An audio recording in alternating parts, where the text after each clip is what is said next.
caro aluno, salve, salve minha cara aluna, tudo bem com vocês? Estamos aqui hoje para discutir mais um tópico dentro do assunto de fisiologia humana. O que a gente vai falar hoje é sobre esse tchutchuquinho aqui, que é o sistema circulatório. Provavelmente você já deve ter assistido a nossa aula de sistema respiratório. E uma das falas que eu tive com vocês durante aquela nossa aula foi a respeito de como esse sistema aqui está casadinho, está ali alinhadinho junto com o sistema respiratório. E faz todo sentido a gente entender o papel do sistema circulatório junto ao sistema respiratório, tendo em vista principalmente a função que esse sistema vai ter. Qual é a função desse sistema? Basicamente, ele é o verdadeiro transportador. É o cara que vai carregar todas essas substâncias, gases provenientes do sistema respiratório, as substâncias que as nossas células precisam, tanto para poder funcionar quanto para se ver livre de determinadas substâncias, além de algumas células mesmo pelo corpo todo. E aí ele acaba muitas vezes participando junto de outros sistemas do nosso organismo, como o sistema linfático, o sistema imunológico. Mas nós não vamos entrar em detalhes sobre isso, é só mesmo para a gente ter uma noção do papel que esse sistema vai desempenhar.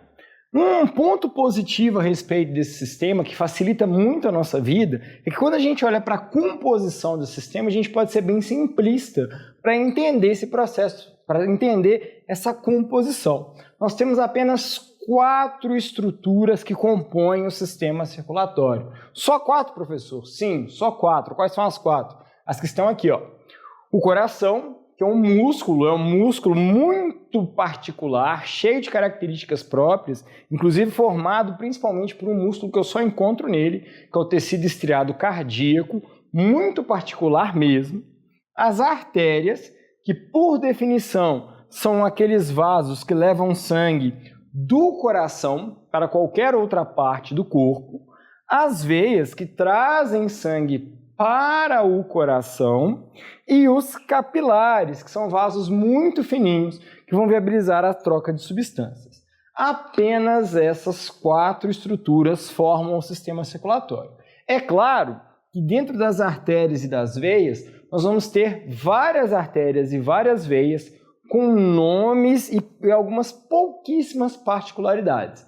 E as mais importantes artérias e veias nós vamos conhecer daqui a pouquinho, na hora que a gente for discutir como é que acontece a nossa circulação. Mas no que diz respeito à composição, são apenas essas 4 estruturas. Um ponto importante é para a gente começar a vislumbrar que esses 3 vasos, apesar de serem vasos sanguíneos, eles têm diferenças funcionais e morfológicas. A forma dessas estruturas é diferente e é isso que a gente está discutindo aqui, na hora que a gente vai falar sobre as características de cada um desses vasos. Prestem atenção que eu coloquei aqui, de novo, os 3 vasos que formam o nosso sistema circulatório. O primeiro são as artérias. Vou reforçar o que eu disse anteriormente. A definição, o que me faz eu classificar um vaso como sendo artéria, num primeiro aspecto, eu analisar a direção do sangue. Se está levando o sangue do coração para qualquer outra parte do corpo, é uma artéria. Mas quando eu vou olhar para o interior do vaso, para o formato do vaso, eu vou notar uma característica muito marcante na hora que eu estou falando sobre artérias, que é essa estrutura larga aqui, ó. Essa cavidade, esse tecido que está aqui no meio da artéria, que eu estou chamando de tecido muscular liso, ele tem uma certa elasticidade. Essa elasticidade é fundamental para o funcionamento das artérias. As artérias, como elas têm essa elasticidade, isso vai contribuir para o movimento do sangue. Na hora que o sangue sai do coração e acerta as nossas artérias, esse tecido elástico que ela tem, essa estrutura, faz com que as artérias se contraiam e depois retornem ao lugar de origem. Vocês já devem ter pelo menos uma vez auferido a pressão de vocês e visto lá que dá sempre 2 valores, né? Geralmente um valor mais alto e um valor mais baixo. Vou ser bem genérico, o famoso 12/8, por exemplo. O que são esses números? O valor número 12 diz respeito à intensidade com que o sangue acerta as paredes da artéria. E o valor menor, que nesse caso é 8, é quando a artéria retorna para a sua posição original. Isso mostra que o seu coração está batendo, que está tudo certo, que que está havendo essa movimentação das artérias, que é fundamental para ajudar o sangue a circular pelo nosso organismo. Essa parede espessa eu só encontro em artérias. Nas veias, a parede também está lá, a presença desse tecido muscular também está lá. No entanto, a gente nota que as veias não são tão elásticas, as veias são mais rígidas, o que traz uma certa dificuldade. Porque essa elasticidade que a gente está vendo na artéria ajuda a fazer com que o sangue faça o quê? Continue sempre circulando. No que diz respeito às veias não têm essa elasticidade. O que ela vai precisar para conseguir viabilizar que haja circulação do sangue? Ela vai precisar das contrações musculares. Não sei se vocês já ouviram falar sobre isso, mas a gente às vezes encontra isso na literatura. O pessoal fala que a panturrilha, que a gente geralmente chama de da batata da perna, né? Esse músculo que está aqui, né? No que a gente efetivamente vai ser a perna, porque aqui em cima é a coxa. As contrações desse músculo ajudam a fazer com que o sangue circule pelo nosso organismo. Toda vez que o músculo contrai, ele aperta as veias, empurrando o sangue. Só que para evitar que haja refluxo de sangue, o que a gente acaba notando? Que nas veias existem essas estruturas que eu coloquei aqui, essas pazinhas, que lembram um pouco aquelas pazinhas de máquina de pinball. Não sei se vocês conhecem máquina de pinball, aquele joguinho que você tem que ficar batendo a bolinha para somar pontos, que mudam de posição. Toda vez que elas percebem que o sangue está tentando voltar, essas válvulas se fecham, impedindo o refluxo de sangue. Essa estrutura só encontro nas veias. Eu não encontro essas válvulas nas artérias. Então, esse é um outro ponto de diferenciação entre uma e outra. Houve fluxo de sangue de novo, elas se abrem e permitem que o sangue continue seu movimento. O objetivo delas, então, é impedir que o sangue volte. A gente quer que a direção do sangue seja sempre uma só, porque dessa forma a gente potencializa a circulação. E finalmente, já que a gente está analisando as características dos vasos, eu apresento para vocês as características dos capilares. Repara que eu não fiz nenhum comentário especial sobre ele, mas eu quero chamar a atenção para a dimensão que ele está. E aí eu fui didático no uso das cores. Olha como é que os capilares são muito fininhos. A gente não vai notar a presença dessas outras camadas, desses outros tecidos nos capilares. Por que não? Porque se o papel deles é viabilizar a troca de substâncias, e a gente já sabe que para ocorrer o processo de fusão, quanto menos camadas existirem, mais fácil vai ser essa troca, os capilares então vão ser sempre assim, muito fininhos, justamente para potencializar esse processo de troca de diferentes substâncias, ok? Beleza, dito isso, eu vou trocar o nosso quadro aqui agora, para que a gente agora possa falar sobre como ocorre a circulação. Nós vamos entender esse conceito de respiração pulmonar e respiração sistêmica. Então segura a onda aí, vou fazer a nossa mágica e trocar o nosso quadro e a gente continua, beleza? Muito bem, meus caros, estamos de volta, continuando a discutir como é que funciona a circulação. Então, no nosso quadro anterior, a gente viu os componentes do sistema circulatório. Eu apresentei para vocês que são basicamente o coração e alguns tipos de vasos. Agora a gente vai ver como é que a circulação funciona. A gente vai já de cara separar a circulação em dois tipos. Aquela que a gente vai chamar de circulação sistêmica e aquela que a gente vai chamar de circulação pulmonar. Pode aparecer também, de uma forma mais simplificada, como grande circulação e pequena circulação. Mas vamos nos ater a esses nomes mais técnicos mesmo, que faz mais sentido e se a gente entender como é que ele funciona, fica bem tranquilo. Do lado de cá, meus caros, prestem atenção, está desenhado de uma forma esquemática como é que seria o nosso coração, né? Ou melhor, a nossa circulação. E a primeira coisa que eu quero frisar com vocês, prestem muita atenção no que eu vou dizer aqui, para vocês não se perderem, para vocês não se confundirem.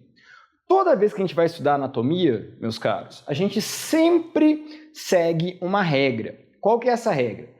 Todo e qualquer órgão que for representado, toda e qualquer representação de uma estrutura anatômica, a gente sempre considera que a gente está olhando para essa estrutura anatômica com a seguinte posição.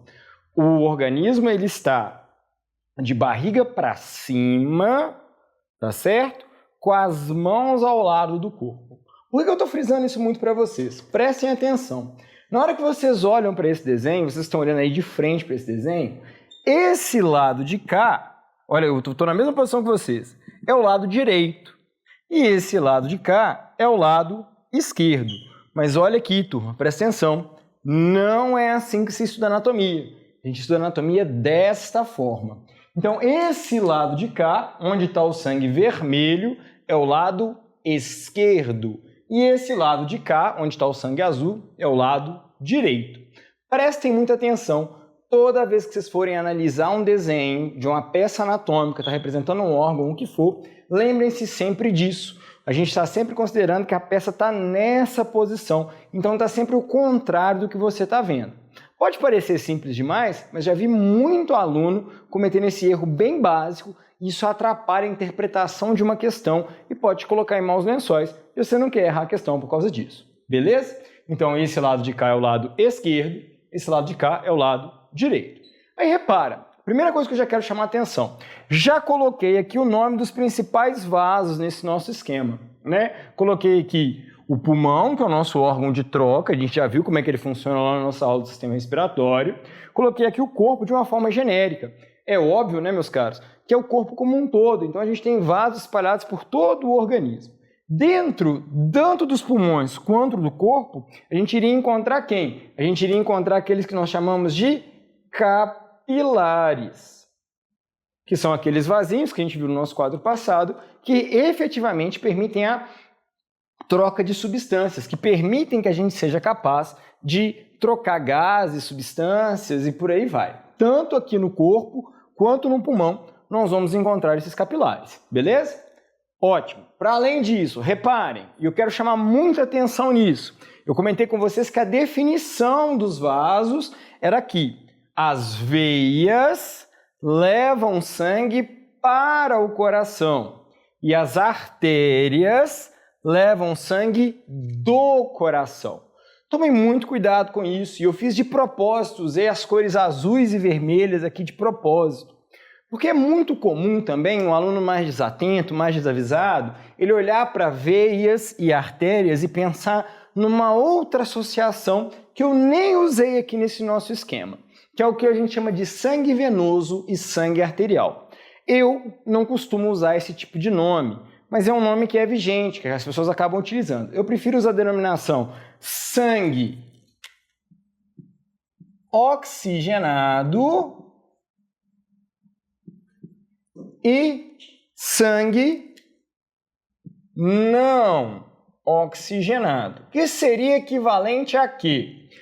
O sangue oxigenado seria equivalente ao que normalmente o pessoal chama de sangue arterial, e sangue não oxigenado seria equivalente ao que a gente chama de sangue venoso. Talvez uma brincadeirinha que a gente pode fazer com sangue venoso é pensar em sangue venenoso, como sendo aquele sangue que faz mal. Apesar de fazer mal, não é bem uma definição correta.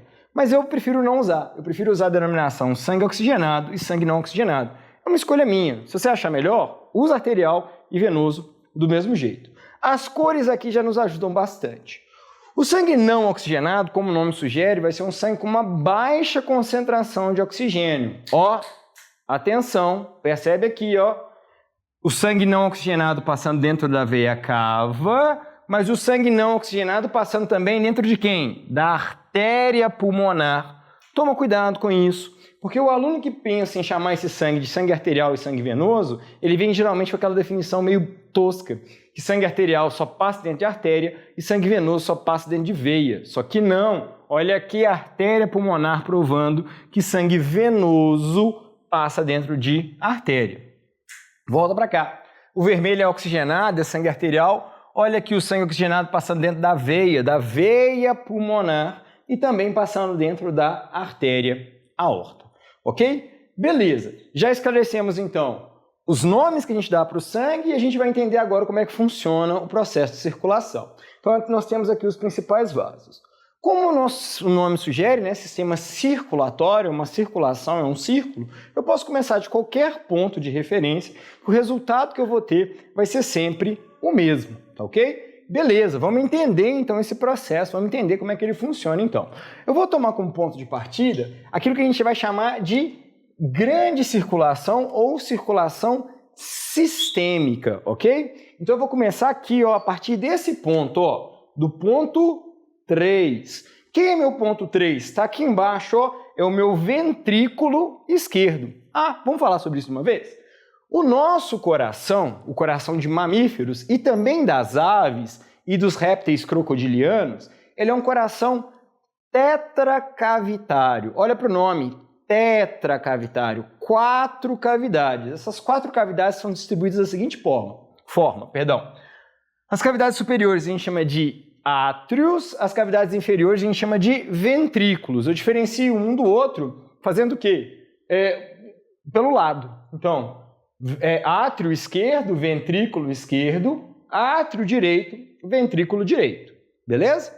Ótimo. Então, meu ponto de partida vai ser o ponto 3, o meu ventrículo esquerdo. O sangue está aqui no meu ventrículo esquerdo. Que sangue é esse? É um sangue oxigenado. Por que ele é um sangue oxigenado? Porque ele é proveniente lá do pulmão. Esse sangue cheio de oxigênio que está ocupando aqui o meu ventrículo esquerdo, o meu coração vai sofrer um processo de contração. Já vou adiantando que essa contração ela vai acontecer ao mesmo tempo para os 2 ventrículos. Essa contração, a gente vai chamar essa contração de sístole. É o movimento de fechar o coração, de contrair o coração, de empurrar o sangue. O sangue, então, ele vai ser empurrado. Vai ser empurrado para onde? Para a artéria aorta, o nosso maior vaso que a gente tem no nosso organismo, um vaso de grande calibre, que eu já comentei anteriormente com vocês, que tem paredes elásticas. Então o sangue sai com aquela intensidade máxima de dentro do coração e acerta as paredes da artéria. Num primeiro momento, na hora que o sangue acerta as paredes da artéria, as paredes da artéria que estão na dela lá, elas vão sofrer um processo de contração. Mas logo depois elas vão voltar para a posição original, fazendo com que o sangue seja cada vez mais propulsionado para frente, seja empurrado para frente. Esse sangue, então, ele vai ser carregado ao longo da artéria aorta e aí ele vai chegar no corpo. De novo, né, turma? É um desenho esquemático. É claro que o corpo não está assim dissociado do coração. Nós só falamos do corpo como um todo. Aqui no corpo vai ocorrer as trocas. Basicamente, vai ocorrer o que a gente chama de um processo de hematose. Hematose é a troca de substâncias, em especial a troca de gases.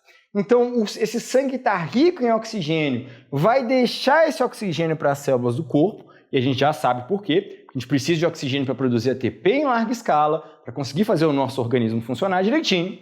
E ao mesmo tempo que ele vai entregando esse oxigênio para as nossas células, as células vai devolvendo para o sangue o gás carbônico. Por isso eu consigo diferenciar esse sangue oxigenado desse sangue não oxigenado.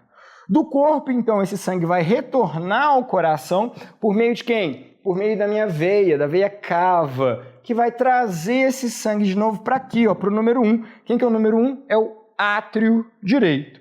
Para o sangue entrar no coração, esse átrio ele tem que estar em diástole, ele tem que estar relaxado. O sangue enche o átrio direito, eventualmente os 2 átrios ao mesmo tempo sofrem um processo de contração e esse sangue está no átrio direito, vai ser mandado para onde? Vai ser mandado para o meu ventrículo. Para qual ventrículo? Ventrículo direito, que é o nosso número 2 que está aqui. Eu não comentei com vocês que os átrios contraem ao mesmo tempo, os ventrículos contraem ao mesmo tempo? Aqui vamos prestar atenção no que está acontecendo. Segue o raciocínio aqui comigo para vocês entenderem. Vou até guardar as nossas canetas aqui para a gente conseguir entender direitinho. Olha, os átrios, para receber o sangue, eles têm que estar em diástole, eles têm que estar relaxados, então eles estão abertos. Normalmente, quando eles estão abertos, os ventrículos eles tendem a estar fechados, eles tendem a estar em sístole, mas eles também podem estar ligeiramente relaxados. O sangue, então, enche o átrio, aí o átrio se fecha e empurra o sangue para os ventrículos, que agora estão em diástole. Então, repara, quando o ventrículo está em diástole, os átrios estão em sístole. E aí a gente vai fazendo o quê? A gente vai alternando as posições. Dessa forma, permitindo que o sangue esteja sempre o quê? Sempre ocupando o coração. Hora que os átrios estão cheios, os ventrículos não estão tão cheios assim. Hora que o átrio contrai e esvazia para o ventrículo se enche de verdade, depois se contrai e manda sangue para fora do coração. Esse sangue, então, que está aqui no nosso ventrículo direito, vai ser mandado para o nosso pulmão. Por que que ele vai ser mandado para o nosso pulmão? Porque ele também precisa sofrer o processo de hematose, ele também precisa sofrer as trocas gasosas. Para ele chegar até o pulmão, ele vai pegar carona aqui, ó, na artéria pulmonar. Essa artéria é uma artéria porque ela leva sangue do coração para qualquer outra parte do corpo, está carregando sangue não oxigenado. Chega lá no pulmão, sofre hematose, sofre a troca de gases, libera o gás carbônico para a atmosfera, captura o gás oxigênio para o nosso sangue. Esse sangue, então, vai retornar para o nosso coração. Por meio de quem? Por meio da veia pulmonar. Chegando aonde? Chegando aqui, ó, no nosso átrio esquerdo. Completamos a circulação, viu? Voltamos aqui para a próxima etapa, para onde que eu vou? Para o meu ponto 3, que foi o nosso ponto de partida, o nosso ventrículo esquerdo. O que está aqui sistematizado são as etapas do que a gente vai chamar de circulação sistêmica e circulação pulmonar. O que é essencial você saber aqui? As diferenças dos vasos, né, a presença de cada um desses vasos e, para além disso, um detalhe que eu não comentei ainda com vocês. Separando os átrios e os ventrículos, nós temos válvulas, que à esquerda, a gente chama de a válvula que está à esquerda, separando o átrio esquerdo do ventrículo esquerdo, a gente chama ela de válvula mitral ou válvula bicúspide. O que é cúspide? É o número de tampinhas. Válvula bicúspide, então, ela tem duas tampinhas que se encaixam fechando. E do lado direito, a gente vai ter 3 cúspides, a válvula tricúspide. E aí o nome dela é esse mesmo, válvula tricúspide, que, ou seja, tem 3 partes. O átrio direito é ligeiramente maior do que o átrio esquerdo, tem a ver com o volume de sangue que ele tende a receber, e o ventrículo esquerdo tende a ser ligeiramente maior do que o ventrículo direito, justamente por ele exercer essa força enorme para mandar sangue para o corpo inteiro. Beleza? Sístole, diástole, sístole, contração, diástole, relaxamento. O que a gente precisa agora de ver, meus caros, é entender um pouquinho sobre os gráficos que a gente pode trabalhar em cima do sistema circulatório. Então já sabe, vou fazer minha mágica, trocar o nosso quadro e a gente continua, beleza? Segura a onda aí, a gente já volta. Muito bem, meus caros, então estamos aqui no nosso último quadro sobre o sistema circulatório. Esse quadro é mais simples, mas presta atenção porque ele é denso, então acompanhe a nossa discussão, acompanhe os nossos argumentos para você entender efetivamente. Então repara, eu desenhei 2 gráficos aqui para a gente. Um gráfico de velocidade por tempo e eu separei dentro desse gráfico regiões para identificar aonde estaria o nosso sangue. Então, o que eu estou medindo aqui nesse meu primeiro gráfico é a velocidade do sangue. Repara, artérias, capilares e veias, beleza? E nesse gráfico do lado de cá, mesmo esquema. Só que aí eu estou mudando o que eu estou analisando. Dessa vez eu estou analisando a pressão do sangue. Nas artérias, nos capilares e nas veias, em relação ao tempo. Então vamos entender primeiro o gráfico de velocidade, para depois a gente entender o gráfico de pressão. Reparem, a velocidade do sangue nas artérias e nas veias é alta. E que bom que seja alta. Porque isso significa que o sistema circulatório está funcionando, que o sangue está de fato circulando.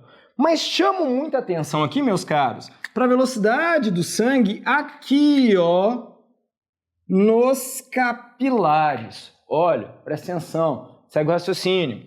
Nos capilares, a velocidade realmente tem que ser muito baixa, muito lenta.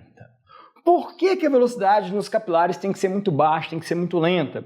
Porque essa baixa velocidade do sangue nos capilares é que vai permitir que os capilares desempenhem a função deles. Qual que é a função mesmo? Você já sabe qual que é. É a função de troca das substâncias. É aqui nos capilares que vai ocorrer essa troca.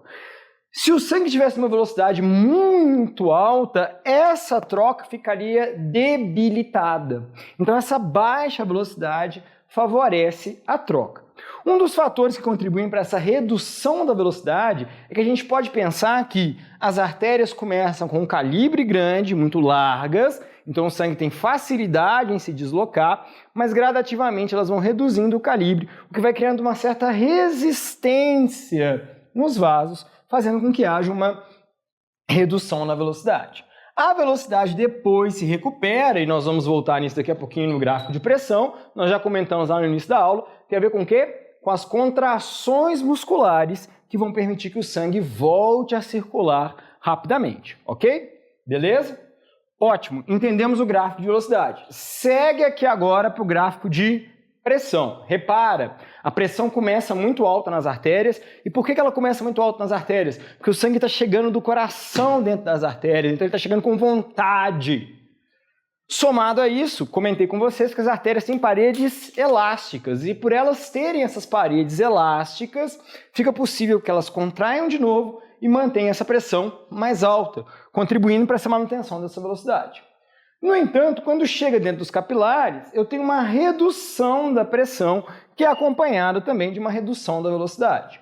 Quando o sangue volta para as veias, olha, a pressão está muito baixa, pressão está baixa, mas a velocidade está alta.